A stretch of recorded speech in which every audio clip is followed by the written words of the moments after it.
What's good, YouTube? Welcome to a new video. If you're watching this and you are not subscribed, make sure you go subscribe right now so you do not miss any other future videos that I would be uploading, and make sure to click that post notification bell so you get notified every time I upload a new video. But today, as you can see by the title of this video, we're cooking today and we are making pumpkin bread with cream cheese filling. I'm so excited to make this. So let's roll right into this video.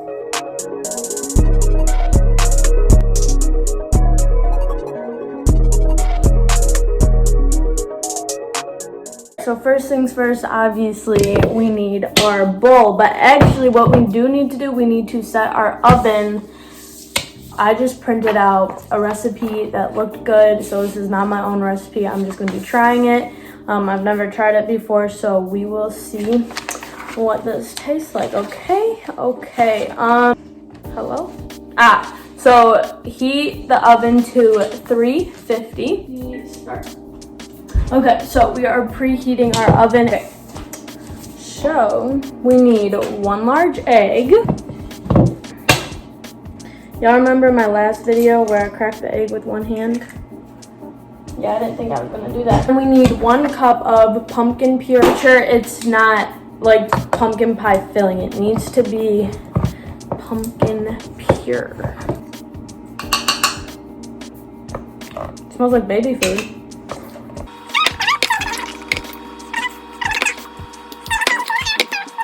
Okay, I would say that's about 1 cup. What would y'all say? 1 cup? I'd say so. So dump that into the bowl. And then we need a 1/2 cup light brown sugar. So I'm in a situation with my brown sugar. I only have a teeny bit left, but I do have dark brown sugar. So that's probably gonna affect the way it tastes maybe, but I have enough. Oh, I think we have exactly like a 1/2 cup left.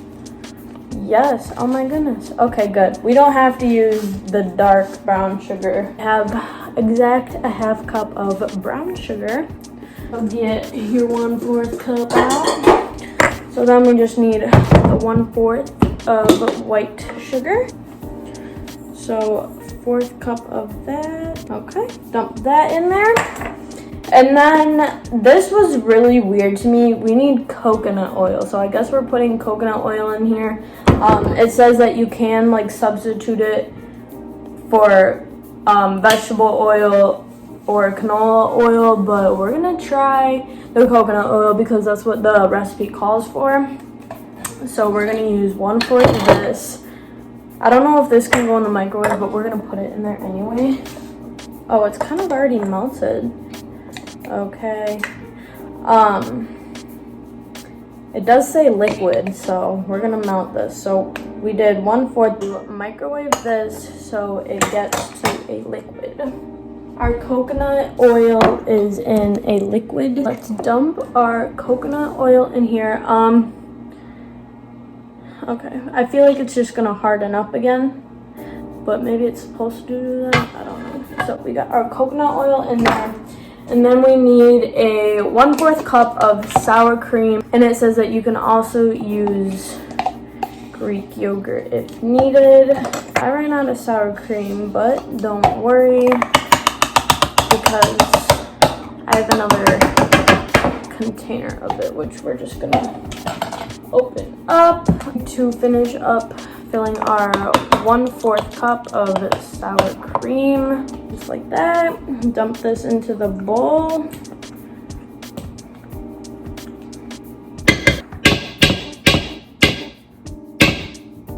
All right, this is what our bowl looks like so far. Okay, and then after our sour cream, we need 2 teaspoons of vanilla extract.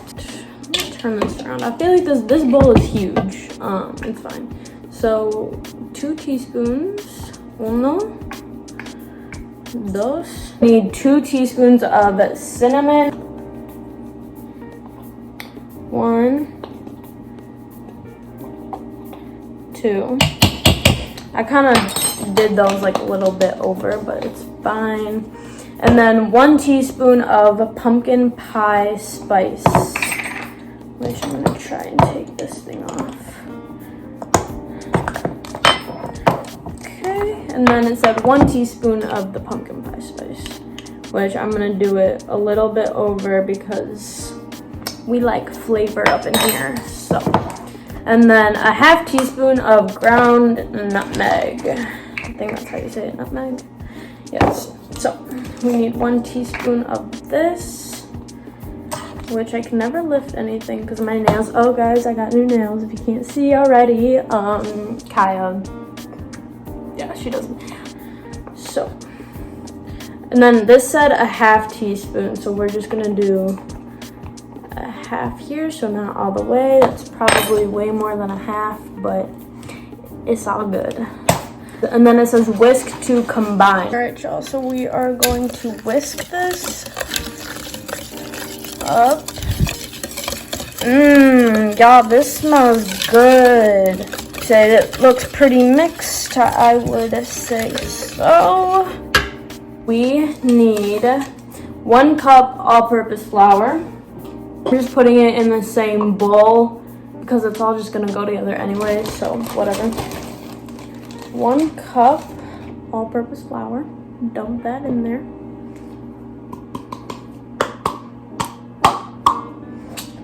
Okay, and then close that up because that would be really bad. Oh, I just put a hole in the back. Because that would be a big situation if I dropped all that flour. Our oven is done preheating, it just beeped. Now we need a ½ teaspoon baking powder. Where is that? We need baking powder. Because there was one time I added baking soda into pancakes and I was so excited too. My friend slept over and I was so excited to make these pancakes because they were so good. Let me stop getting off task. But I was so excited to make these pancakes for my friend in the morning, and I ended up using baking soda instead of baking powder. So they turned out like absolute crap and they tasted so bad. So I'm always super careful when it comes to baking soda and baking powder. But I just added the baking powder. Now I'm adding baking soda, and that's a ½ teaspoon as well. Dump that in there. And then we need a pinch of salt, and it says optional and to taste. So we're going to add this pinch of salt, even though it's optional, but if it's on there, I'm gonna add it in there. So it just says a little pinch. So I'm just gonna put like that much in there. And then I believe we mix it. Stir gently with a spoon just until combined. Don't overmix, and then set it aside. So let's mix this up and let's see what it looks like after we mix it. All right, so this is what it looks like stirred. To get a 9 by 5 inch loaf pan, and the recipe is saying to grease it and flour the pan. So that's what we're gonna do. I'm gonna grease this over the sink. And then it says to flour the pan too. So I guess we're just gonna add a little flour to it. Yeah, flour is so soft. So we're gonna do this over the sink as well. I don't really know what it's supposed to look like, but there's just some flour in there. We'll put that there. And then it says, turn about 2/3 of the batter into the prepared pan, smoothing the top lightly with a spatula and pushing it into the corners. Grab your spatula, and we are going to take about 2/3 of this and put it into the pan and spread it out. When this is all spread out, I will come back. All right, so this is what it looks like so far. Not all of it is in there, but it just said to add 2/3 of it. So let's find out what we're gonna do next. Then it says set this aside, and then we need to make our cream cheese filling. So we need an egg.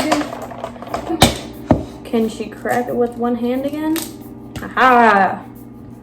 To make sure I didn't get any shells in there. And then we need 4 ounces softened brick style cream cheese. Let's open and pop that in here with our egg, if I can get it in there.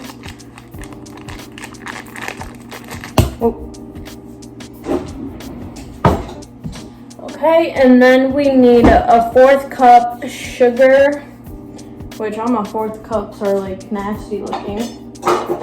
So we will get another 1/4 cup. Dun, dun, dun. Whoa. All right, and dump that in there. 3 tablespoons of flour. So 1, 2, and 3. And then it says in a large bowl, add the flour, ingredients, and whisk to combine. So this is what our cream cheese filling looks like. Ooh, look at that. That looks bomb. Take this and we put this on top of this. I'm gonna try and set up an angle for y'all so y'all could see it happen.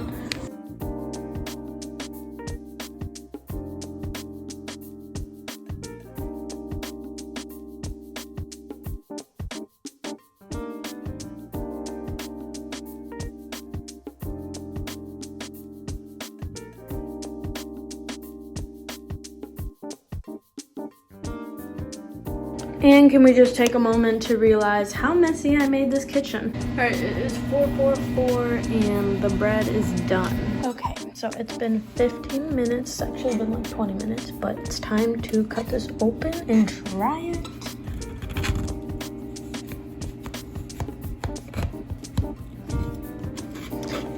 Don't really know how to get this out of here. Okay. Uh-oh. That looks good. Okay, there's a lot of filling in there, and I probably should have put more on the bottom, but it looks really good.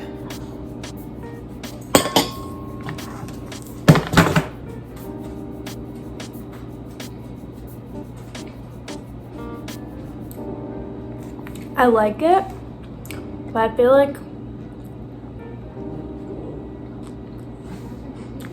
it's not like dry. I feel like you have to get like the right amount of like cream cheese and the actual like bread in your bite, if that makes sense. But I think I've dropped that on the floor.